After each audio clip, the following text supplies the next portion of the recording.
नमस्कार, मैं कबीर आप लोगों का बहुत बहुत स्वागत करता हूँ हमारे चैनल मुंतक आईना में। तो आज हम फिर से एक नया वीडियो लेकर आ गए हैं।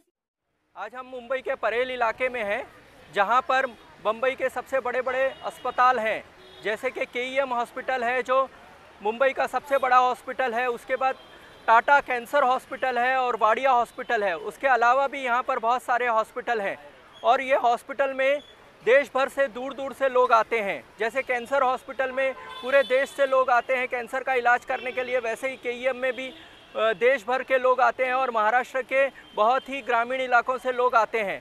और देश भर में जो स्वास्थ्य व्यवस्था की हालत ख़राब है उसकी वजह से उन्हें ग्रामीण क्षेत्र में हेल्थ सुविधाएं और स्वास्थ्य की सुविधाएं नहीं मिलती है, इसलिए उन्हें मुंबई आना पड़ता है।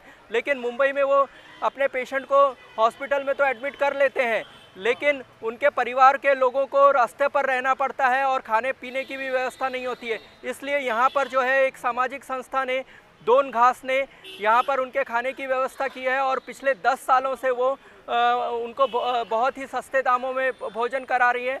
इसके बारे में हम जानते हैं कि उनकी जो ये काम है वो किस तरह से चल रहा है।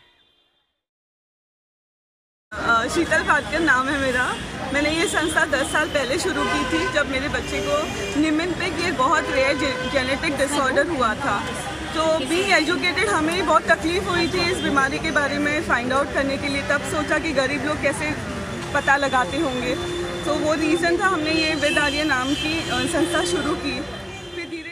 फिर धीरे धीरे पता लगने लगा यहाँ पे KEM में जो एडमिट लोग हैं वो उनको खाने के लिए भी बहुत प्रॉब्लम्स हो रहे हैं। तो इसलिए हमने ये इनिशिएटिव दोन घास जो दो निवाला ये इनिशिएटिव हमने शुरू किया। KEM में आने वाले जो लोग होते हैं पूरे भारत से हर एक सिटी से आते हैं यहाँ पे, तो इसलिए और गरीब लोग होते हैं because it's a municipality hospital जहाँ पे ट्रीटमेंट बहुत कम वेरी नॉमिनल रेट में होता है। इसलिए जो लोग आते हैं वो दूर गांव से आते हैं। तो देखा कि दो वक्त का खाना नहीं मिल रहा है, दैट्स द रीज़न हमने सोचा कि खाना शुरू करें देने के लिए। तो हमने इनिशिएटिव लिया और हमने दोन घास ये शुरू किया। अभी हम 300 लोगों को हर रोज़ सुबह शाम खाना देते हैं।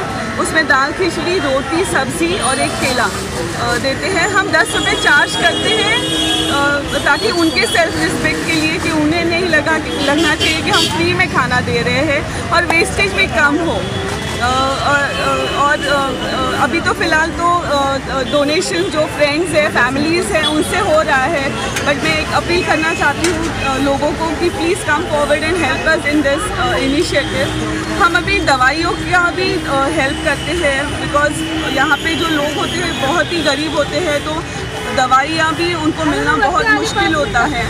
तो हम दवाइयाँ हैं या कोई मेडिकल उनको टेस्ट करनी है तो हम टेस्ट के लिए भी मदद करते हैं उन्हें। तो ये आप खुद क्या करती हैं? आप मेरा खुद का सैलून है और मेरे हस्बैंड आर्किटेक्ट हैं। हम दोनों ने ये शुरू किया था 10 साल पहले।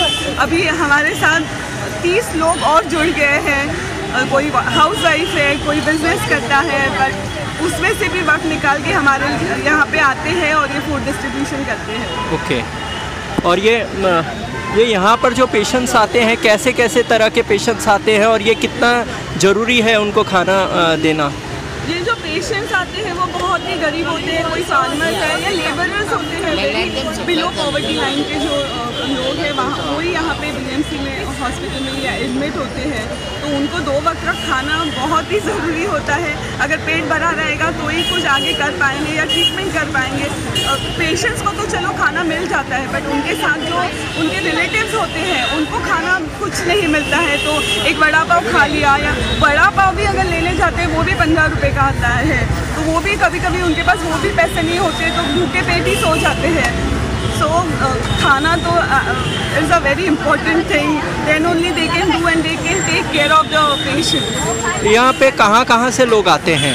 बिहार से है, कलकत्ता से है, महाराष्ट्र के इंटीरियर पार्ट से है, अकोला है, सोलापुर है, नागपुर है, सब जगह से आते हैं यहाँ। तो आपको क्या लगता है यहाँ इतने दूर से लोग क्यों आते हैं यहाँ पर? यहाँ पे सब फैसिलिटीज यानी हॉस्पिटल में कैंसर से लेके, टीबी से लेके, किडनी से लेके हर एक ट्रीटमेंट मिलता है। And there are best of doctors in KEM hospital and बहुत ही नॉमिनल रेट्स में उनको ये फैसिलिटी अवेलेबल है। That's the reason they come from so फार।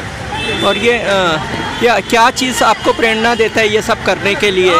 जब भी अगर अभी एक जन का किडनी ट्रांसप्लांट ऑपरेशन होने वाला है तो 10 महीने से वो लोग यहाँ पे है। आज उनको डेट मिला है कि कभी ऑपरेशन है, तो दैट लेडी वो आई और मुझे हक किया। सो वो एक मेरे लिए ब्लेसिंग्स बोले या I get a different satisfaction जब भी उनके चेहरों पे मैं खुशी देखती हूँ। Now all this people are like family to me. वो भी उनको कुछ खुश खबर देनी है।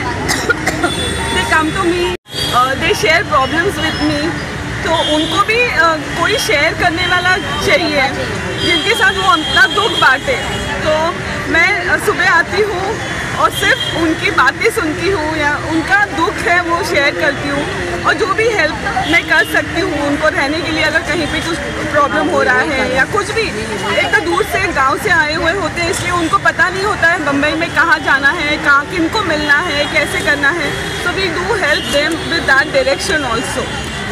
और ये आप अभी ये मकर संक्रांति में कार्यक्रम लिया, अलग अलग कार्यक्रम, तो ये कैसे लेते हैं आप?